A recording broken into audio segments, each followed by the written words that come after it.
All right, we are live. Okay, this is important. Today, I'm in my car. Hi, Matt Joseph, Fred Larson. Thanks for coming over. I'm very excited to see you. Um, but I wanted to share something today that's very important. I'm going to clean this. There we go. I'm still there. While I have coffee with Mary. Okay, so just today, I found out a friend of mine who I saw 6 months ago has passed away. I don't know what happened, but it made me start thinking about how we put things off. We're going to travel in 3 years. We're going to do this next year. Don't wait. I am still shocked that when I saw her 6 months ago, we were laughing and talking. I don't know what happened.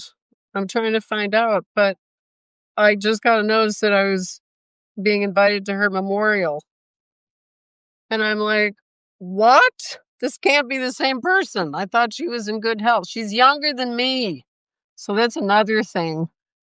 She's either late 50s or early 60s. So, it's not like something you'd expect. Um, thank you. Thank you, Matt. I was sorry to hear it too. However, it started me thinking about how we think we have so much time. We don't. If one thing I've learned from Buddhism is that you should really think about passing away and dying every day because you don't know how much time you have left. I mean, not to be morose about it, but it makes you live more fully. Hi, Regan. Hope I'm saying it right. So today I thought, screw it. I'm driving to the ocean because I need to walk at the beach. It's been a whole week because I have a new place to stay over in the heart of Silicon Valley that's very nice. Thank you, Larnie. And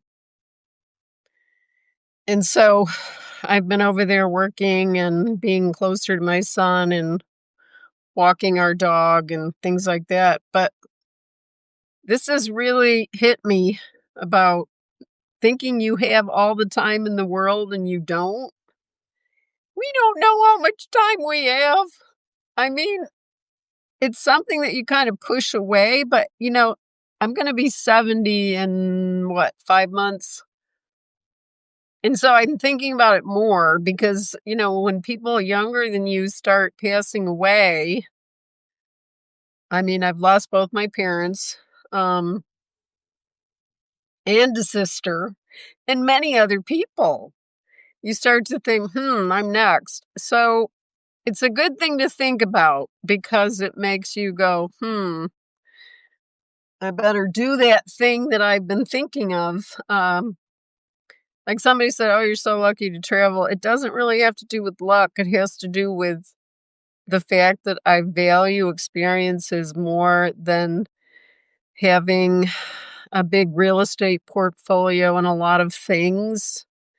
Like I used to have. I used to have more things. And I realized when I sold my things and gave them away, I started to feel more liberated. So it's very interesting. It sounds scary, but then when you do it, it can actually make your life a lot lighter and more free. And then the other thing too is we age. Hi Hassan, thanks for coming over. We're just talking about how important it is to don't think you have all the time in the world because next thing you know, someone has passed away, gets an illness, doesn't recover. Like just today, I haven't told anybody this. I'm noticing my knee is a little bit, I'm really in good shape, but my knee is like, why is it feeling like that when I try to get up off the floor? And I'm not expecting that. Why is that? Because I'm pretty active. So I just went for a long walk with my dog. And no, you just don't know. That's the other thing about travel. Okay, so I'm 69. I'm going to be 70. Hi, Nancy. Did you get to Morocco? I'm so excited for you. I'm here in California in Half Moon Bay, and we're just talking about how you know what I'm talking about, Nancy. You don't think about doing travel later. So, as I was saying, I'm 69, going to be 70. Hi, Michael David. Thanks for coming over. And I'm in good health. So, I want to take advantage of that to get on trains in Italy and France and carry my carry-on and roll my luggage. I used to carry a lot more stuff. I'm not doing that anymore. Hi, Michael David.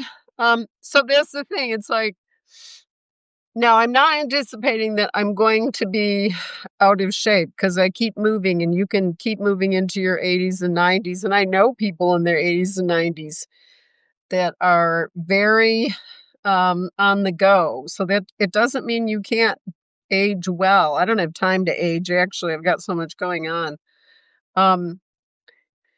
But take advantage of the fact that you have health. Health is wealth. It's not so much accruing more money. Like when I was working 12-hour days in my photography business for 20 years in Silicon Valley, it's been 40 years, but the more hardcore years were 20 years of 12-hour days, I would say.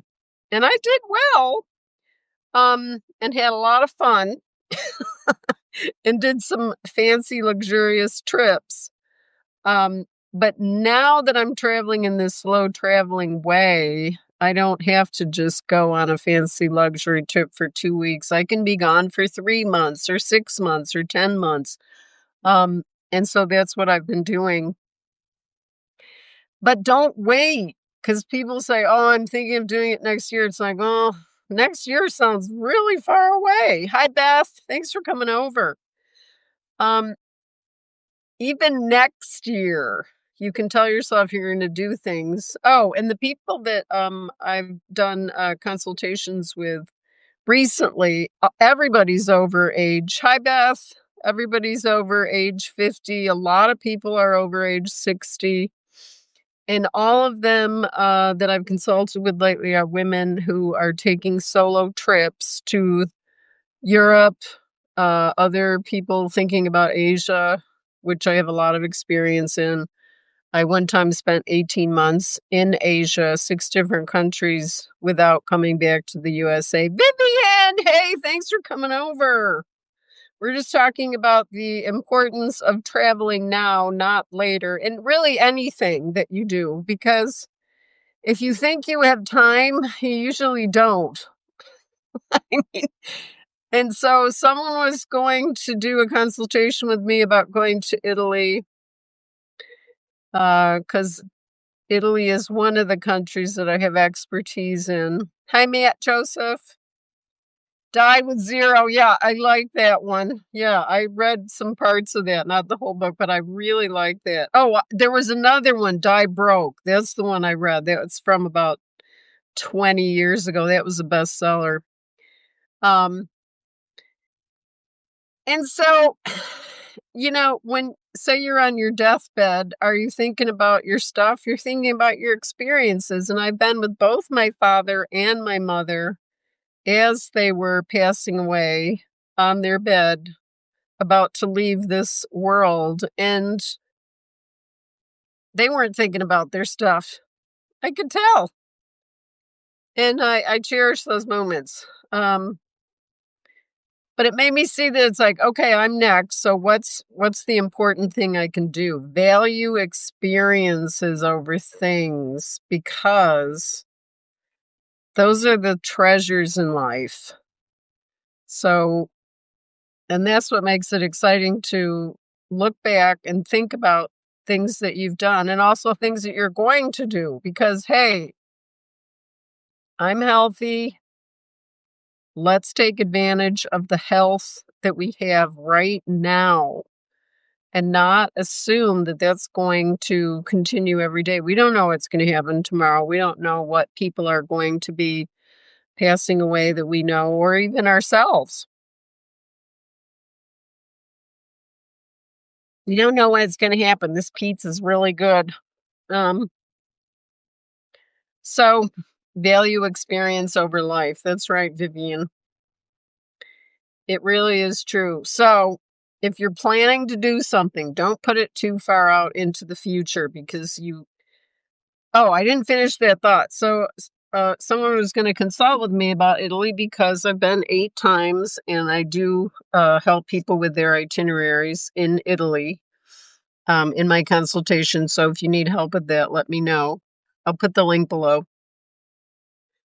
And she was just sure she was going to do it. And then I didn't hear from her. So then I just wrote her the other day and she said, "Oh, I'm not going. I'm in Texas." Something about family. I mean, that's fine if that's what you want to do. But, as soon as I saw that, I thought, okay. Yeah, family can make you not want to do things, and that's fine. That's absolutely great. But the thing is, if you really want to go to Europe or South America or Asia, don't put it off because you can go by yourself. You can, so don't wait for other people. And it's really fun because you have ultimate freedom. You can come on a retreat with me if you like. My retreat to Sicily is full, but I have another one coming up in France and also another one in Sicily for 2027. 2026 is the French one, France, Paris, and the Champagne region with accommodation. So if you want to come, I'll put that link below too. So if you really want to do something, you need to go do it. This is the point of this whole piece because you really don't know how much time you have left.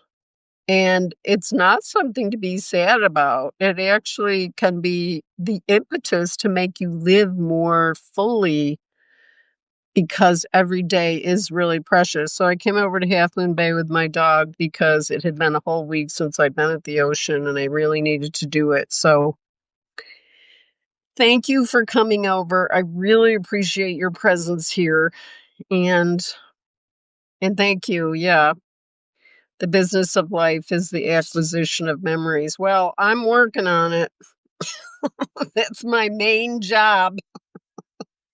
And I want to encourage you to do it too, because don't just get by, figure out a way, and you can. I think when you live in a country like United States, parts of Asia, Europe, you can figure out a way to travel. There's a lot of things you can do to not spend a lot of money. Because I have done luxury traveling, and I don't do it that way now, where I would spend $1,000 a day in the 1990s, and now I spend about $2,000 a month in Europe in the low season, and then I spend less in Asia, in Central America, Mexico, South America. You can spend more if you want to splash out, but you don't have to. So thank you, Beth. I'm going to sign off. Thanks for coming over. I really appreciate it. I'm going to have those links below. And thank you for your presence and for joining me here. And hey, if you're serious about travel and you want to get the tips, come on over and subscribe to my newsletter. You're going to find a lot of motivation for doing it yourself. And it's tips on living a kick-ass life at age 69. I've been traveling for 20 years and it's really been the best part of my life. So I'll see you in the next one.